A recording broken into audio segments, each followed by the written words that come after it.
Sebelum kita mendengar firman Tuhan, saya ingin mendeklarasikan iman kita. Kita mempercayai bahwa Tuhan itu sangat mengasihi kita. Angkat tangan kita, taruh di dadamu, dan katakan sama-sama, saya orang yang paling disayang Tuhan. Gak usah takut-takut. 1, 2, 3. Saya orang yang paling disayang Tuhan. Sekali Yesus, tetap Yesus. Lupakan dan tinggalkan yang lain, ya. Jadi apa itu yang lain-lain? Tadi kesaksian, tinggalkan itu, ya. Kita hanya percaya dan menyembah Tuhan saja. Ya, saya mengambil judul malam hari ini. Saya tanyakan pada Ibu Gembala apakah ada tema, dan beliau berkata bahwa bebas, ya. Roh Kudus menuntun saya malam hari ini. Saya berdoa dan saya bertuhan apa yang diperlukan oleh jemaat di Gatotan, GPPS Gatotan. Dan malam hari ini kita mau belajar tentang kemurnian, purity, ya, tentang kemurnian. Kita semua di sini adalah orang yang sudah beriman pada Kristus. Nah, iman adalah satu hasil, bukan hasil dari usaha kita. Mungkin saudara berkata, kok aneh? Karena Alkitab saya mengajarkan bahwa iman adalah anugerah. Benar ya? Iman itu adalah anugerah. Yohanes 15 ayat 16 berkata, bukan kamu yang memilih, tapi Tuhan yang memilih kita. Jadi iman kita adalah anugerah dari Tuhan. Waktu Tuhan memilih kita, diberikan kita satu karunia untuk beriman kepada Kristus. Nah, tetapi dalam perjalanan hidup ini, di dalam muka bumi ini, Tuhan ingin kita memiliki iman yang murni. Sudah tahu murni kan? Ya, ada yang murni, ada yang palsu, ya. Ada yang murni, ada yang palsu. Yang murni itu asli, ya. Asli, tidak ada campuran, berarti itu murni. Tuhan ingin kita memiliki iman yang seperti itu. Tuhan berkata, jika aku datang kedua kali dalam muka bumi ini, adakah aku mendapatkan iman? Ya. Iman yang bagaimana? Yang murni. Nah, tadi saya berkata bahwa iman adalah anugerah dari Tuhan. Kita bisa mempercayai Kristus, itu anugerah. Tetapi untuk kemurnian iman itu ada tanggung jawab, dan itu usaha dari manusia, ya kita. Hari ini kita mau belajar dari kisah seorang bapak. Seorang bapak yang tinggal di tanah Uz. Siapa namanya? Ayub. Bapak ini adalah bapak yang sangat kaya raya. Kira-kira orang kaya itu ya apa? Ya. Bahkan dikatakan di dalam pasal 1, Ayub ini selain dia kaya, Bapak Ayub ini selain dia kaya, dia juga orang yang saleh. Ayub 1 ayat 1 berkata, ada seorang laki-laki di tanah Uz bernama Ayub. Orang itu saleh dan jujur. Ia takut akan Allah dan menjauhi kejahatan. Ayat 2 berkata, ia mendapat 7 anak laki-laki dan 3 anak perempuan. Berarti totalnya 10. Totalnya 10. Sudah kaya raya, memiliki keturunan 10 lagi. Lalu ayat selanjutnya berkata, dikatakan di situ dia punya 7.000 ekor domba, 3.000 ekor unta, 500 pasang lembu, dan 500 keledai betina. Dan budak-budak yang dalam jumlah yang besar. Dan dikatakan di situ, di dalam ayat yang selanjutnya, ayat ketiga, dia orang yang terkaya. yang terkaya di sebelah timur. Bapak Ayub ini sudah kaya, juga saleh, takut akan Tuhan. Dia saleh, takut akan Tuhan. Ada orang kaya tidak takut akan Tuhan, betul? Ya. Banyak ya. Orang kaya tapi tidak takut akan Tuhan. Tapi ada yang takut akan Tuhan, tapi orang sugi-sugi. Ya, bener gak ya? Jadi, ya itulah kehidupan. Saking kayanya, anaknya di ayat 4 selalu itu mengadakan pesta dan bergilir. Dari anak yang sulung, anak yang kedua bergilir. Begitu salehnya Ayub, Bapak Ayub ini, ketika anak-anaknya selesai mengadakan pesta, beberapa hari kemudian dia akan memanggil anak-anaknya, lalu dia akan mempersembahkan korban, mendoakan anak-anaknya. Dia berkata, barangkali anak-anakku sudah berbuat dosa, sudah mengutuk Tuhan, jadi dia itu mempersembahkan korban. Dan waktu mempersembahkan korban di atas mezbah, sesuai berapa? Jumlah anak. Berarti dalam setiap kali dia mempersembahkan korban, berarti ada 10 ekor lembu. Betul ya? Yang dikorbankan. Saudara bisa baca nanti ya. Baca terus di rumah nanti ayat 4 saudara bisa lihat di situ. 4-5 menceritakan bagaimana ketika anak-anak itu selesai mengadakan pesta, dia selalu, jangan-jangan anak-anakku waktu tadi di pesta mungkin ada salah omong, atau mungkin tanpa sadar mengutuk Tuhan. Jadi dia itu memanggil anak-anaknya, berdoa dan menguduskan anak-anak itu. Tidak hanya itu, dan mempersembahkan korban. Sesuai dengan berapa? 10 suaking sugine. Kira-kira dalam 1 minggu 3-4 kali pesta kira-kira. Berarti kan dalam 1 minggu berarti 4 kali, berarti sudah 40 ya dikorbankan ya. Saking sugine dan saking salehnya Bapak Ayub ini. Ya, di sini kita mau melihat apakah Ayub ini takut akan Tuhan, saleh, jujur, menjauhi kejahatan karena dia orang kaya, atau bukan? Seringkali kita itu akan diuji dengan apa yang kita punya. Waktu saya susah, naik sepeda ontel subuh-subuh jam 3 jam 4 pagi doa nang gereja. Kira-kira ya, saya susah. Nggak telat doa pagi, doa puasa, nggak bolong. Wahai Tuhan memberkati, sugi lali doa pagi. Waktu saya susah, rajin baca firman Tuhan. Wahai Tuhan berkati, lali baca. Yang dibaca apa? Majalah bisnis, koran, kira-kira kayak gitu. Kadang-kadang kita ini akan diuji. Tuhan mau melihat kemurnian iman kita. Yang dia kasih ini anugerah yang Tuhan sudah titipkan pada kita, yaitu iman. Apakah kita bertanggung jawab dengan iman kita? Apakah murni iman kita? Bapak Ayub ini luar biasa, sangat luar biasa. Kira-kira ini orang timur ganteng mungkin ya, wes ganteng mungkin ya, wes ganteng sugi, ya kan? Wes ganteng sugi, anaknya 10. Di zaman dulu orang nggak punya anak, aib. Ini 10 dudu aib, berarti berkat ya.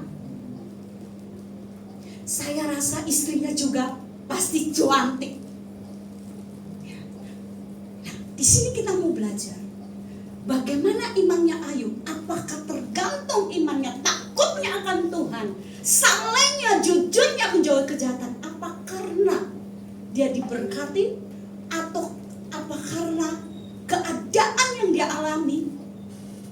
iman kita seringkali, kemurnian iman kita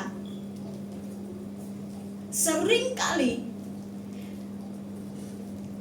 kita akan terlihat bukan saat kita ibadah. Bukan seperti ini. Oh, kalau seperti ini kita seperti malaikat semua, betul? Shalom. Salam Zo, ya. Shalom Bu. Wih. Seperti malaikat.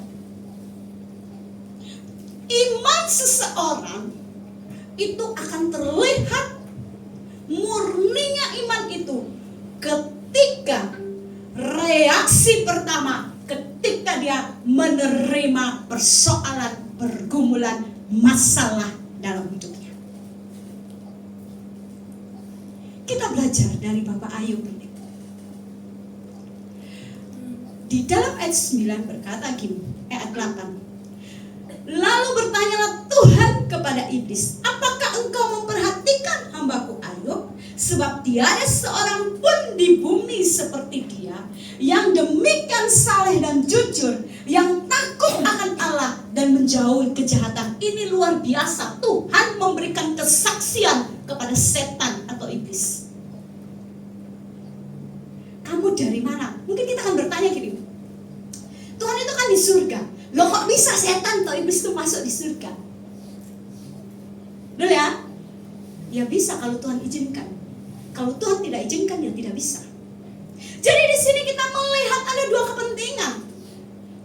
Tuhan punya kepentingan untuk menguji imannya Ayub, dan dia izinkan setan, dia izinkan iblis. Dua-dua punya kepentingan.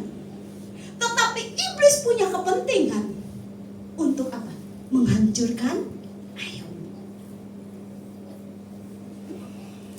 Tuhan izinkan. Ayat 9. Lalu jawab iblis kepada Tuhan, apakah dengan tidak mendapat apa-apa, apakah Ayub itu akan tetap takut akan Engkau? Tadi sesuai berkata, apakah Ayub ini takut akan Tuhan karena apa yang Tuhan berikan?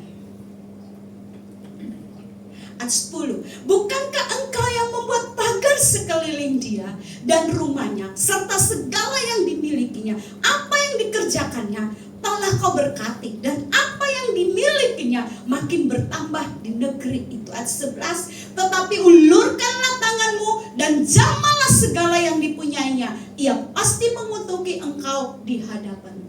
Saudaraku yang dikasihi oleh Tuhan, apa yang membuat iblis itu bisa terganggu? Kesalehan kita, ketaatan kita sama Tuhan itu akan membuat dia terganggu.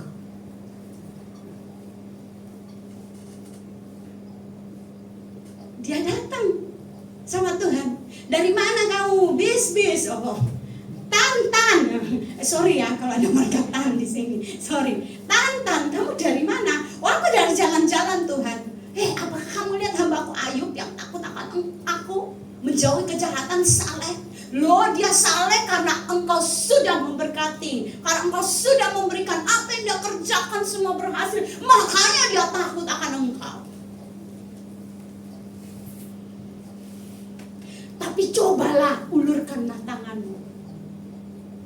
Coba ulurkanlah tanganmu. Dan jangan segala yang dipunyainya, ia pasti mengutuki engkau di hadapan. Ayat 12. Maka firman Tuhan kepada iblis, nah segala yang dipunyainya ada dalam kuasamu, hanya janganlah engkau mengulurkan tanganmu terhadap dirinya. Kemudian pergilah iblis dari hadapan Tuhan. Ternyata setan itu mencobai kita. Dia perlu minta izin sama Tuhan.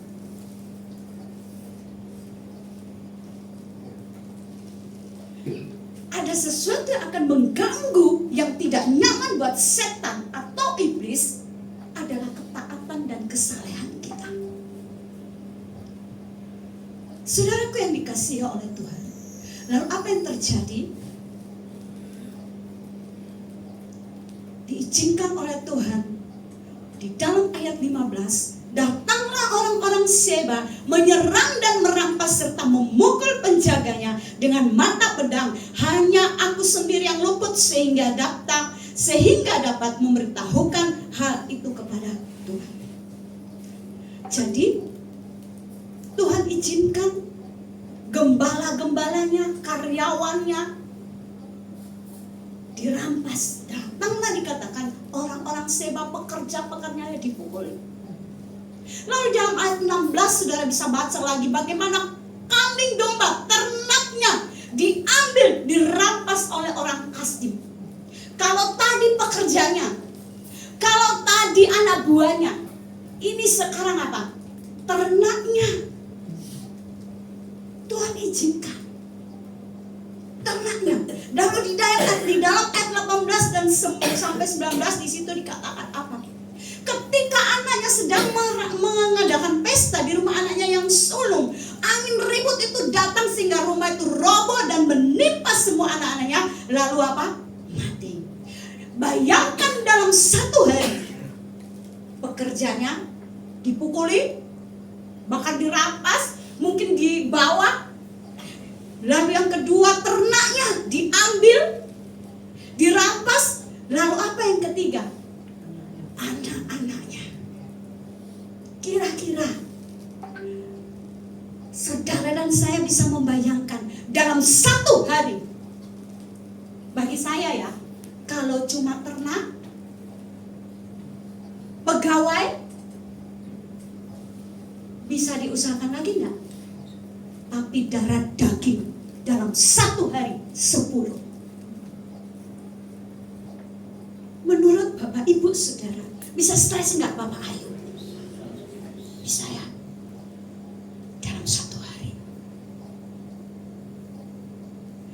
Enggak usah ngomong 10. Satu saja, benar ya? Tahun kemarin mama mertua saya mengalami. Suaminya diambil Tuhan pada bulan 11 tanggal 28 tahun 2024. 45 hari kemudian anaknya yang laki-laki, suami saya, tanggal 2 Desember. Saya bisa melihat sendiri, suaminya ini bukan dalam satu hari, cuma beda hari aja. Ini Bapak Ayub loh. Tadi saya sudah berkata, ternak, pegawai bisa diusahakan, betul ya? Ini darah daging 10. Tuhan izinkan. Saya bisa bayangkan. Lalu apa yang dilakukan oleh Ayub? Bapak Ayub ini, ayat 20. Maka berdirilah Ayub, lalu mengoyak jubahnya dan mencukur kepalanya. Kemudian sujudlah ia dan menyembah. Ayat 21. Katanya, dengan telanjang aku keluar dari kandungan ibuku, dan dengan telanjang juga aku akan kembali kepadanya. Tuhan yang memberi, Tuhan yang mengambil. Apa dikatakan? Terpujilah nama Tuhan.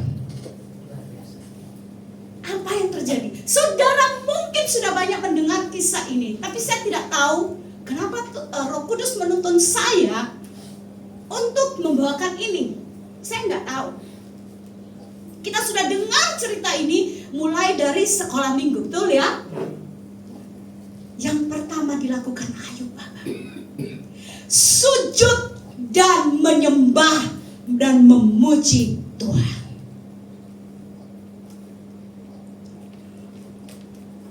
Saya tadi berkata bahwa kemurnian iman itu adalah tanggung jawab kita semua. Iman yang murni itu bukan karena berdasarkan apa yang Tuhan beri. Ada banyak orang mau mencari Tuhan dengan begitu sungguh-sungguh karena berkat-berkatnya. Tapi Bapak Ayub tidak. Saudaraku yang dikasihi oleh Tuhan, mujizat Tuhan bukan hanya sekedar ketika kita sakit lalu Tuhan sembuhkan kita. Ketika kita tidak punya uang, tidak punya materi, Tuhan tolong kita. Tuhan adakan dan cukupkan buat kita. Tapi mujizat Tuhan yang sesungguhnya ketika di sekelilingmu tidak mendukungmu, bahkan di sekelilingmu sangat-sangat buruk yang engkau alami, tapi engkau mengambil satu komitmen, tetap datang menyembah Dia, memuji Tuhan. Amin. Saudaraku yang kasih, yang pertama dilakukan oleh Bapak Ayub, dia sujud menyembah dan dia memuji Tuhan. Tidak berhenti sampai di situ. Tadi saya sudah berkata, dalam kisah ini ada dua kepentingan. Tuhan punya kepentingan mengizinkan untuk memurnikan iman anak-anaknya, melihat, memproses, membentuk jadi iman yang seperti yang Tuhan mau. Itu kepentingan Tuhan. Yang kedua, kepentingan setan. Dia ingin menghancurkan. Iblis tidak berhenti. Loh, ternyata Bapak Ayub ya tidak mengutuk Tuhan itu. Ternaknya tak ambil, hartanya tak ambil, lah darah dagingnya tak ambil. Ya kok pancet hai? Gak berhenti iblis. Apa yang dia lakukan? Apa yang dilakukan sama Bapak Ayub? Jamah lagi, kau ambillah kesehatannya. Sehingga jamah lagi Tuhan, kali ini kau jamah kesehatannya, tubuhnya kau jamah. Ambil kesehatannya, pasti dia mau mengutuk engkau. Apa yang terjadi? Bapak Ayub sakit, benar? Kita tahu dia sakit. Tuhan izinkan. Dan sakitnya Bapak Ayub itu luar biasa. Sampai teman-temannya datang, sampai gak kenal dia. Kalau saudara baca terus ya, nanti baca di rumah ya, tak ceritai aja. Percaya apa yang tak ceritakan ini real, karena berdasarkan Alkitab. Teman-temannya itu loh, Elifas, Teman dan Bildad, sampai itu gak kenal dia.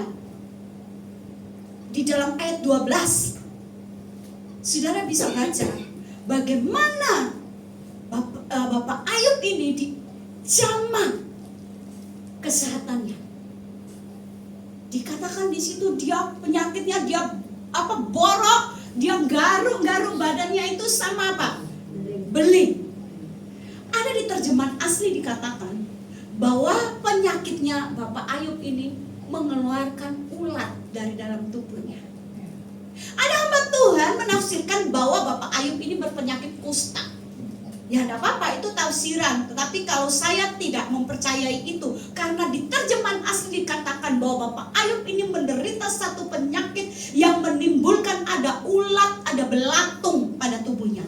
Sehingga teman-temannya tidak lagi sahabatnya. Ini sahabat loh, bukan teman. Sahabat itu berarti kenal benar-benar ya. Sampai tidak mengenal. Begitu penderitaannya Bapak Ayub. Apa berhenti sampai di situ? Enggak.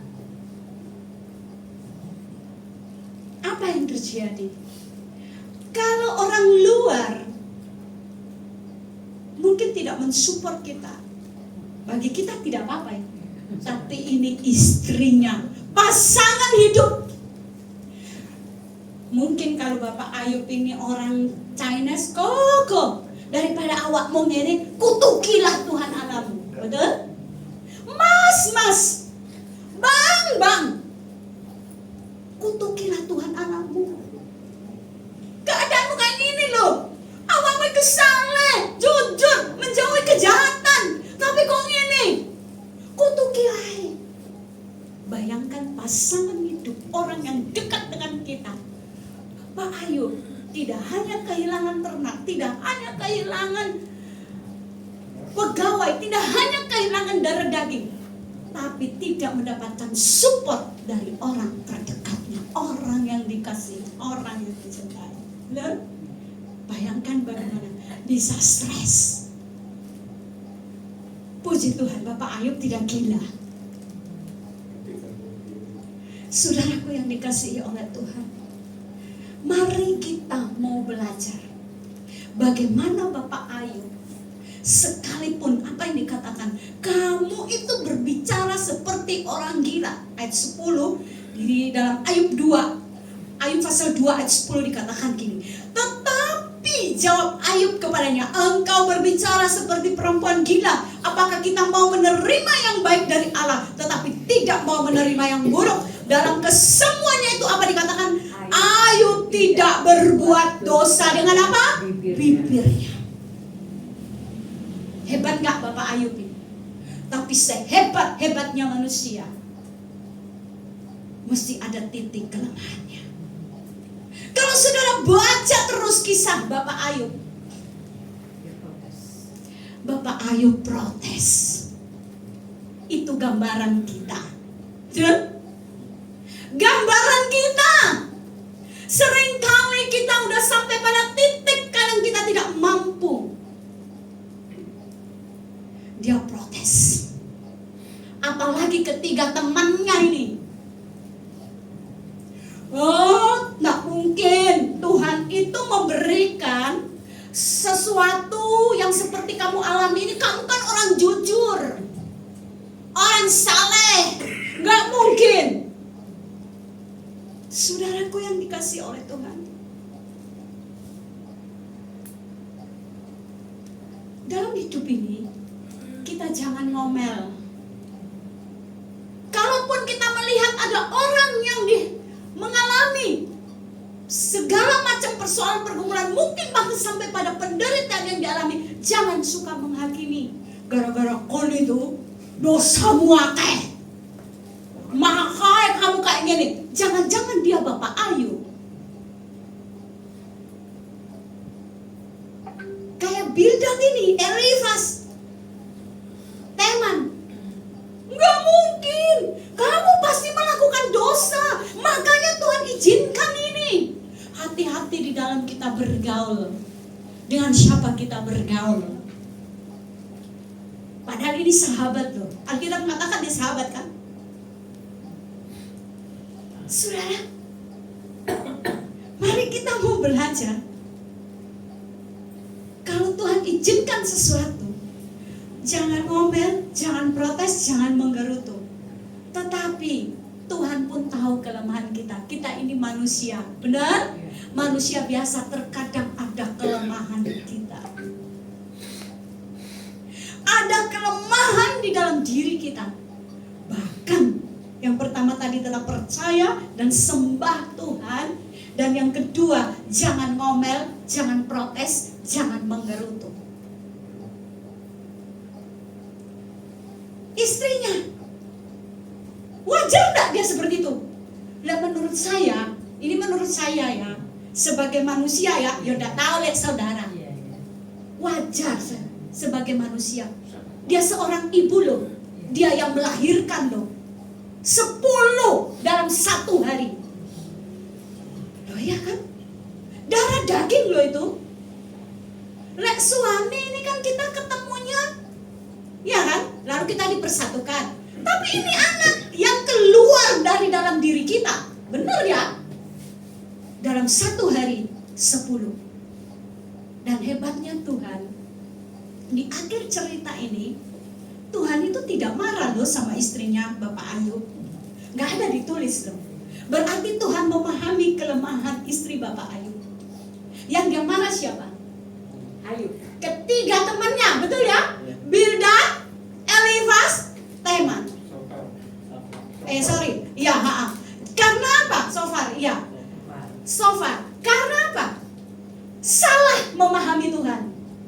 Jadi kita belajar hari ini, jangan pernah salah paham dengan Tuhan.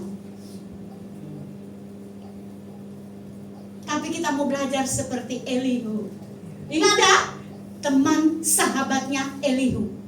Waktu dia datang, apa yang dilakukan? Dia marah Ayub dan dia juga marah temannya.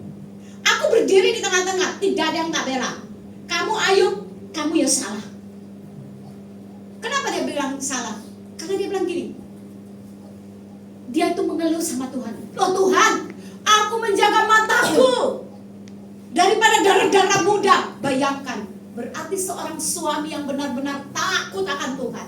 Betul? Dia sudah punya istri. Dia bilang, aku menjaga mataku dari darah-darah muda. Aku menjaga tanganku supaya aku bersih.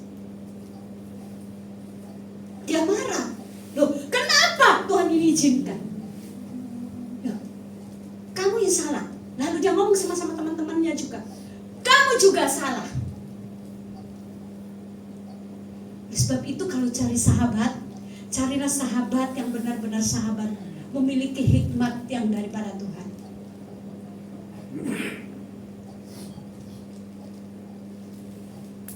Tetap percaya, sembah Tuhan apapun yang terjadi. Yang kedua, jangan ngomel, jangan menggerutu. Tapi puji Tuhan, berkat dari sahabatnya ini yang penuh hikmat dari Tuhan. Bapak Ayub menyesali semua perkataannya. Saudara bisa baca lagi ya di rumah ya. Bagaimana dia menarik semua perkataannya. Bahkan dia mengutuki hari kelahirannya. Seharusnya sebetulnya aku tidak usah lahir. Saudaraku yang dikasihi oleh Tuhan, mari Bapak Ibu dan saya mau sungguh-sungguh mau belajar.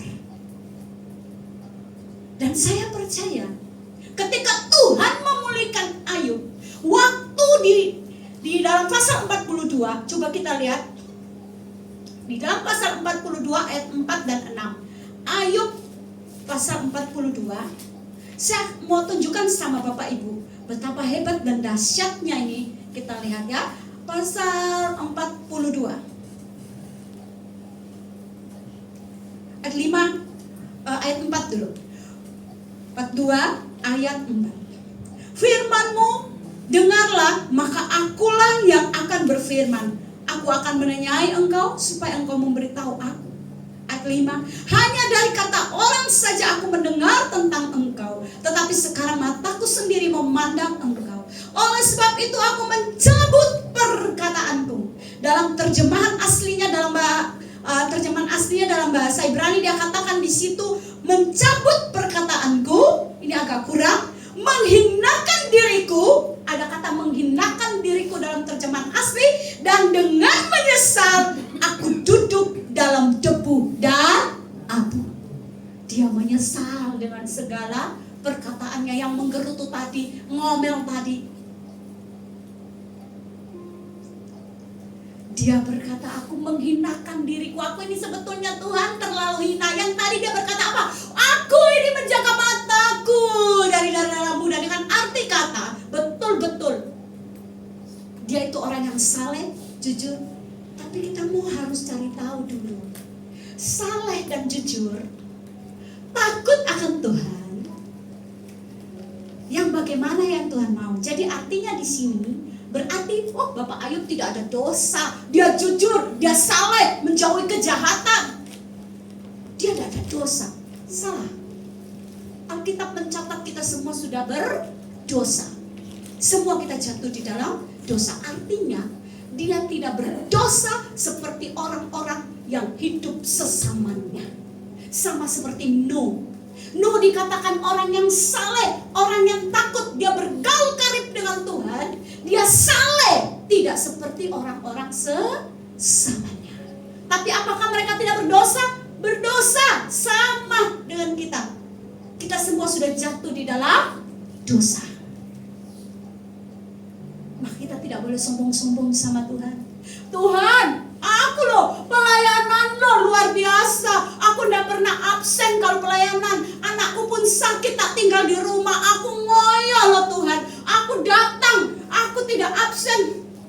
Aku main musik, aku multimedia. Loh kenapa loh Tuhan? Mulai kita hitung-hitung jasa dengan Tuhan. Harusnya aku layak loh Tuhan Engkau berkati. Bukankah aku taat dan setia?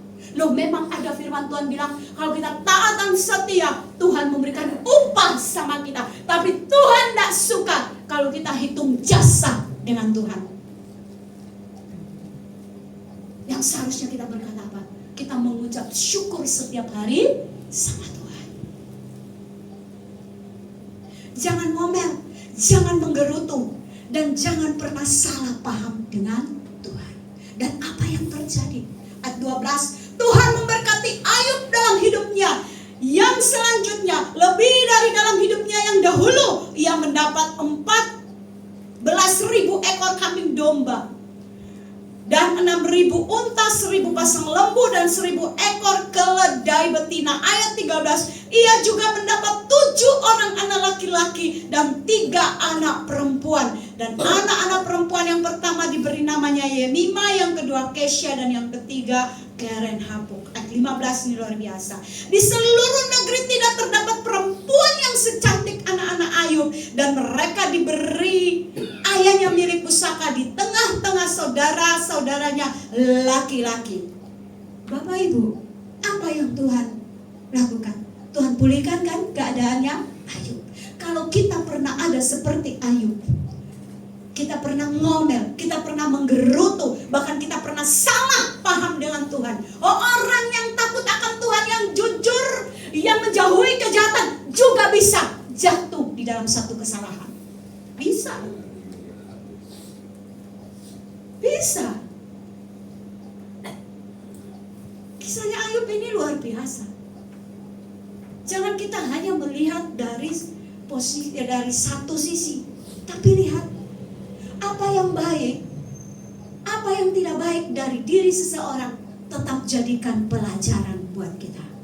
Yang baik tiru ono, yang tidak baik jangan ditiru. Dan kalau kita sudah ada di dalam kesalahan yang sama, tiruan, cepat-cepat bertobat, minta ampun sama Tuhan. Tuhan pasti memulihkan. Amin. Dan saya percaya ketika Tuhan memulihkan keadaannya Ayub, bahkan lebih dari yang sebelumnya, anak-anaknya bahkan katakan cantik-cantik, Tuhan ganti ya anak-anaknya ya. Lalu istrinya ya apa? Diganti be Tuhan. Diganti gak be Tuhan istrinya? Diganti ya? Oh, bertobat kau ya. Kau sudah menikah belum? Oh ya wis, mulai hari ini belajar. Benar, Tuhan tidak mengganti istrinya. Saya tidak percaya kalau dikatakan, karena Alkitab tidak mencatat, kalau dia bilang karena hari ini kau telah berkata, kutukilah Tuhan Allahmu, hari ini aku menceraikanmu. Tidak ada. Ayub tidak berkata seperti itu. Saya percaya kalau Tuhan sanggup memulihkan jasmaninya Ayub, bahkan Tuhan sanggup memulihkan segala keadaannya. Tuhan pun sanggup memulihkan rohani istri dari Ayub. Tuhan sanggup. Tadi saya berkata, yang anehnya dalam kitab ini Tuhan tidak menuliskan kalau Tuhan itu marah sama istrinya. Yang Tuhan marah sama ketiga sahabatnya. Bahkan Ayub disuruh berdoa kan? Berdoa, doakan itu sahabat. Berarti Tuhan tidak suka kalau kita salah paham sama Tuhan. Ketika sahabat ini salah paham kan sama Tuhan, Tuhan tidak suka kita salah paham. Dan saya percaya Tuhan memulihkan keadaan rohani istri dari Ayub. Tadi saya sudah berkata, wajar. Saudaraku yang dikasih oleh Tuhan, kenapa sekarang 3 hal tadi saya sudah berkata, tetap percaya, sembah Tuhan, tetap setia apapun keadaan. Sekalipun hari ini engkau tidak punya makanan, tetaplah setia. Hari ini engkau pun belum disembuhkan oleh Tuhan, tetaplah setia. Bahkan, sorry ya, saya bukan mau menakuti, sampai mati pun Tuhan izinkan tidak sembuh. Gak berani kata amin. Ada, sampai mati pun. Karena bagi Tuhan, engkau sembuh atau tidak, yang Tuhan lihat adalah kesetiaan, kemurnian imanmu. Itu tadi saya berkata, mujizat tidak hanya sekedar kita berdoa, sakit disembuhkan, tidak punya lalu Tuhan berikan. Tetapi di saat sekeliling kita hancur, tidak ada harapan buat kita, bahkan itu sangat menyakitkan buat kita, tapi kita mau tetap datang menyembah Tuhan, memuji Dia. Bahkan jangan pernah engkau berhenti berdoa, sekalipun seakan-akan doamu tidak dijawab sama Tuhan. Tetaplah setia. Tambah hari tambah percaya sama Tuhan, tambah hari tambah cinta dan mengasihi Tuhan, dan tambah hari tambah setia sama Tuhan. Ayub juga berkata, tidak ada satupun firman-Mu yang gagal. Kita tidak pernah tahu masa ke depan, tapi Tuhan tahu ke depan. Tetaplah setia. Saudaraku yang dikasihi oleh Tuhan, mari Bapak Ibu dan saya, lalu kenapa kita? Kenapa sih? Kenapa kita harus tetap setia dalam penderitaan? Ada yang tahu? Kenapa kita harus tetap setia sama Tuhan walaupun di dalam penderitaan, walaupun di dalam kesukaran? Saudara tahu, penderitaan itu ternyata adalah anugerah. Loh, penderitaan kok anugerah? Coba kita lihat dalam 1 Petrus 2 ayat 19 sampai 21. 1 Petrus 2 ayat 19 sampai 21. Kita lihat ayatnya. Kita baca ya. 1, 2, 3. Sebab apa? Adalah kasih karunia. Sebab untuk itulah kita dipanggil, karena Kristus pun telah menderita untuk kamu dan telah meninggalkan teladan bagimu supaya kamu mengikuti jejaknya. Terus ayat 20 dulu. Ayat 19 sampai 21. Sebab adalah kasih karunia, Bapak Ibu. Kalau kita ini menderita, loh kok kasih karunia kita? Sebab adalah kasih karunia jika seorang apa? Karena sadar akan kehendak Allah menanggung penderitaan yang tidak harus ia tanggung. Penderitaan tadi ditanggung Ayub, sebetulnya yang tidak harus dia tanggung. Tapi saya berkata, hidup kita kalau saleh, jujur, benar di hadapan Tuhan, itu akan mengganggu iblis. Dan Tuhan izinkan. Ya? Jadi penderitaan adalah anugerah. Itu sebabnya kita harus tetap setia di dalam penderitaan. Ketika kita setia di dalam penderitaan, disitulah Tuhan melihat kemurnian imanmu. Murni, asli. Bukan iman yang palsu. Ya, bukan iman karena dompetnya Tuhan. Ya, ada orang beriman karena dompetnya Tuhan. Tahu dompetnya Tuhan? Apa tuh dompetnya Tuhan? Uangnya Tuhan, berkatnya Tuhan. Mari Bapak Ibu Saudaraku yang dikasihi oleh Tuhan. Dan jangan ngomel, jangan menggerutu. Ya, jangan ngomel, jangan menggerutu. Bagaimana kita mau tidak mengomel, tidak menggerutu? Saya kasih tips ya. Filipi 4 ayat 8. Kita baca sama-sama. 1, 2, 3. Jadi akhirnya saudara-saudara, semua yang benar, semua yang mulia, semua yang adil, semua yang suci, semua yang manis, semua yang sedap didengar, dan yang semua disebut kebajikan dan patut dipuji apa? Pikirkanlah semuanya itu. Kalau ini ada dalam pikiran kita, nggak akan sempat ngomel atau menggerutu. Betul?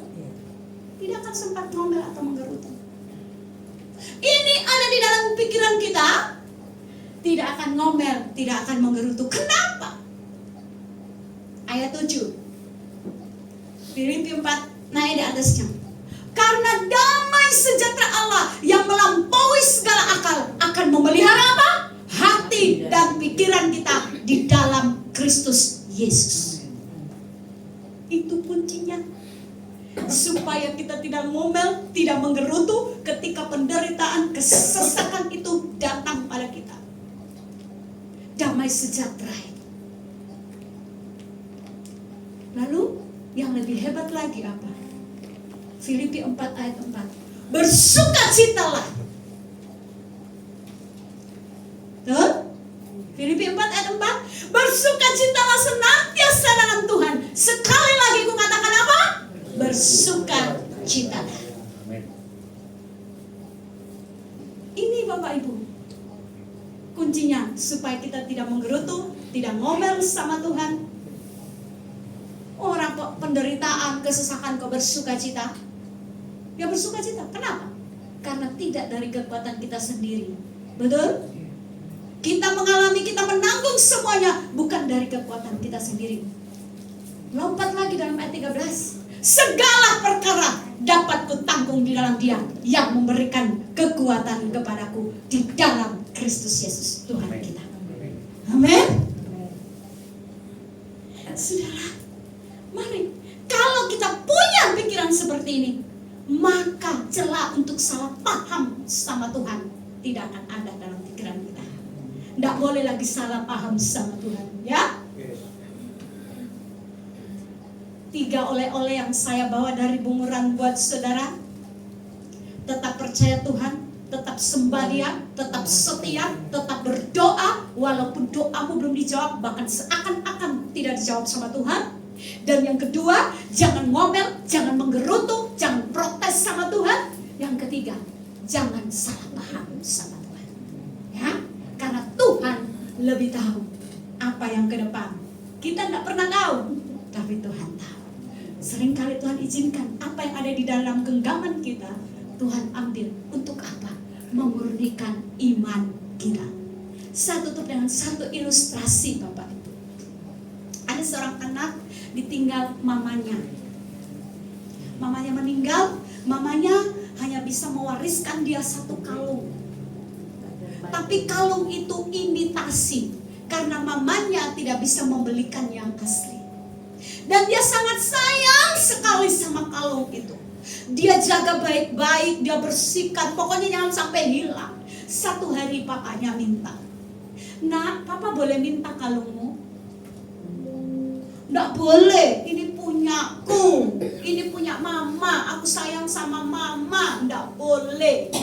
Hari kedua ditanyain lagi, "Nak, boleh mama minta kalungmu?" "Nggak boleh, Pak, ini punya aku satu-satunya, kesayanganku, dikasih mama, ditinggal mama, cuma ini yang aku punya." Oh ya sudah.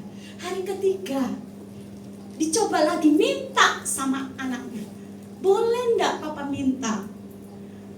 Anak ini ngomong, "Aku juga sayang sama papa, karena papa minta, tak kasih." Waktu tangannya memberikan, tangan kanannya dimasukkan di kantong sama bapaknya. Lalu bapaknya mengeluarkan tangan yang satu dan dikasih kalung yang apa? Asli. Seringkali Tuhan mengambil sesuatu dari kita karena Tuhan menyediakan yang terbaik, lebih baik dari yang ada. Amin. Tapi Tuhan mau hatimu, jiwamu harus berbesar hati. Jangan seperti anak tadi. Mungkin pada saat pertama diminta, dia kan sudah punya, dapat yang asli, ya. Tapi karena masih menggantung, dia masih menggantung, "Oh nggak boleh, ini punyaku." Sama seperti Bapak Ayub, semua diambil dan Tuhan pulihkan. Tuhan berikan yang lebih dari apa yang sudah. Hanya tetaplah percaya, apapun keadaan, tetaplah setia sama Tuhan.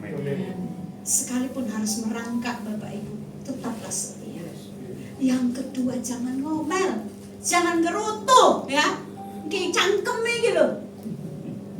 Tadi saya sudah kasih tipsnya, ya, supaya kita cangkeme gitu. Di dalam Filipi tadi, hafal itu ayat di Filipi 4 itu bagus sekali. Kalau ada masalah langsung ingat itu di Filipi 4. Dan yang ketiga, jangan salah paham sama Tuhan. Tuhan tidak pernah berbuat jahat sama saudara. Kalau Tuhan izinkan, Tuhan ingin melihat anaknya untuk mendapatkan yang lebih baik.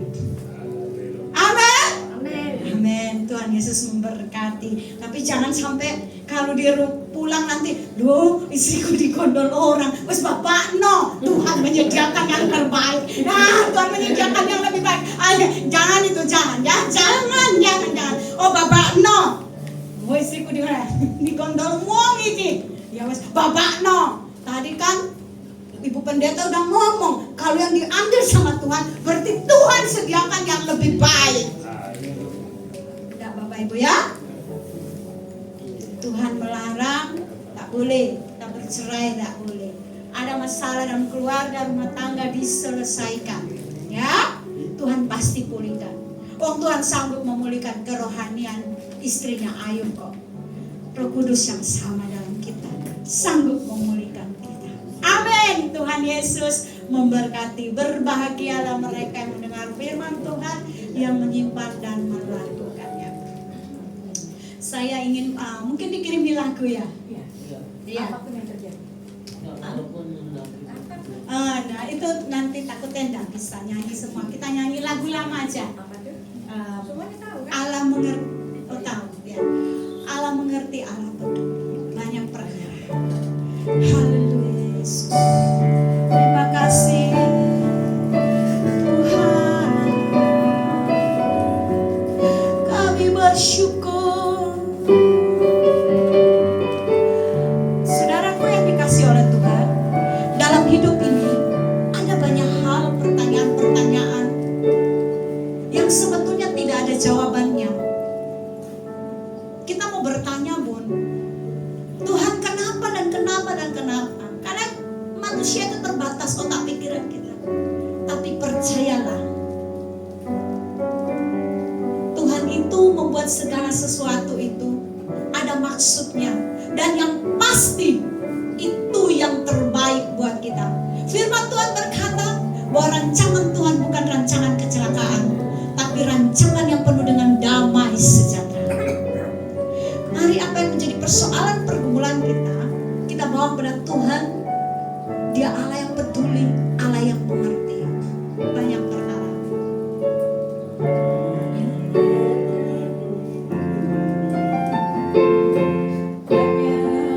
Perkara yang tak dapat mengerti. Mengapakah harus terjadi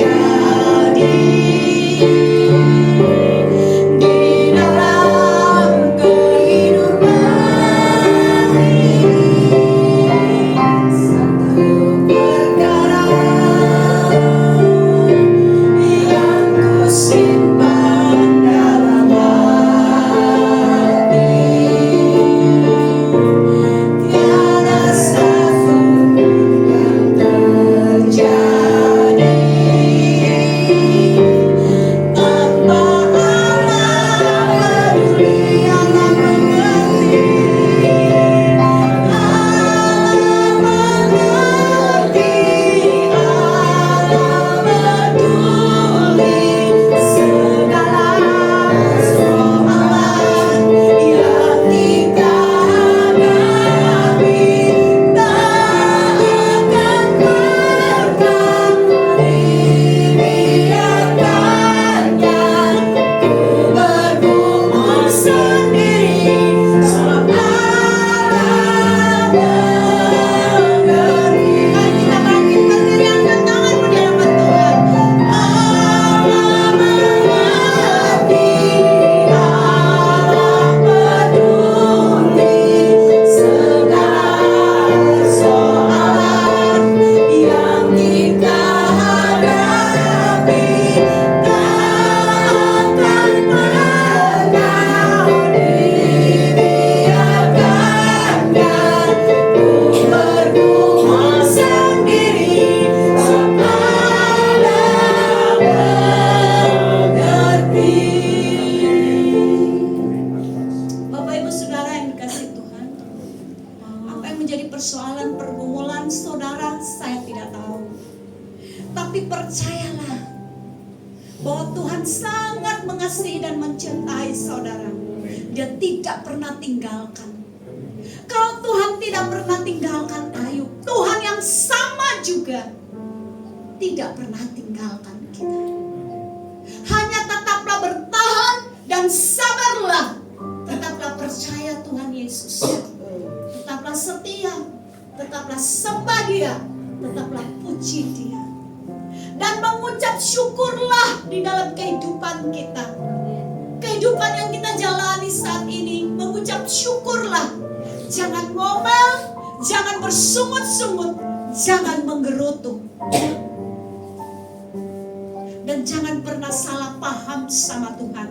Karena apa yang Tuhan buat semuanya bagi kita, semuanya baik. Karena rancangan Tuhan, rancangan yang penuh dengan damai sejahtera, bukan kecelakaan. Haleluya Yesus. Angkat tanganmu di hadapan Tuhan, katakan, Allah mengerti, Allah peduli segala persoalan yang kita hadapi. Tak akan pernah dibiarkannya.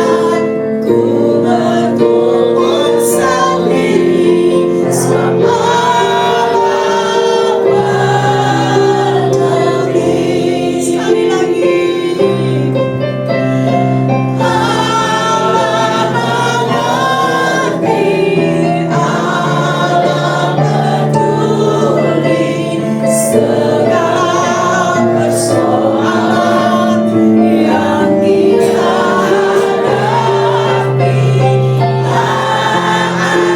akan pernah dibiarkannya. Ku bergumul sendiri sama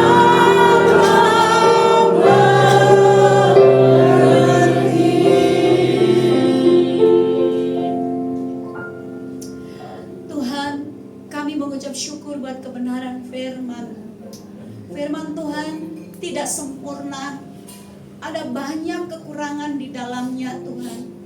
Hamba-Mu menyampaikan terlalu sederhana dan banyak kurangnya Tuhan. Tapi hamba-Mu percaya bahwa Allah Roh Kudus akan menyempurnakan di dalam hati kami. Baik bagi hamba-Mu yang memberitakan maupun sidang jemaat-Mu di tempat ini Tuhan. Engkau yang memampukan, Engkau menyempurnakan firman ini di dalam hati kami. Dan Roh Kudus yang memampukan kami untuk kami tetap percaya, menyembah Tuhan apapun keadaan kami. Tuhan Yesus tetap baik, sungguh amat baik, teramat baik. Tuhan, jika ada yang sakit hari ini, tolong Tuhan, belas kasihan kemurahan-Mu bagi sidang jemaat-Mu tempat ini. Sembuhkanlah mereka ya Tuhan. Jika ada yang dalam keadaan lemah tubuh, Tuhan pulihkan keadaan mereka. Ada yang dalam keadaan berkekurangan, Tuhan tolong cukupkan sandang pangan mereka Tuhan, makan minum pakai mereka Tuhan. Tolong Tuhan, tolong Tuhan. Ada yang dalam bermasalah, Tuhan bukan jalan. Karena di dalam Tuhan Yesus tidak ada jalan yang buntu. Tolong Tuhan. Terima kasih Tuhan, amat terlebih kuatkan iman sidang jemaat-Mu di tempat ini. Tambah hari mereka tambah percaya Engkau. Tambah hari mereka tambah cinta dan mengasihi Engkau. Dan tambah hari mereka tambah setia sama Engkau. Terima kasih Tuhan. Kami mengucap syukur buat semuanya ini Tuhan. Terpujilah akan nama-Mu. Biarlah gereja di tempat ini boleh menjadi berkat di wilayah ini Tuhan. Semakin banyak jiwa yang dimenangkan. Tuhan menolong Ibu Gembala di tempat ini bersama keluarga, pelayan-pelayan Tuhan, pengurus semuanya di tempat ini. Tuhan menolong. Terima kasih Tuhan, sidang jemaat-Mu kami semuanya hari ini kami sudah diberkati oleh Tuhan. Pujilah akan nama-Mu Tuhan. Inilah yang menjadi doa kami dalam nama Yesus Kristus. Haleluya. Amin. Terima kasih puji Tuhan.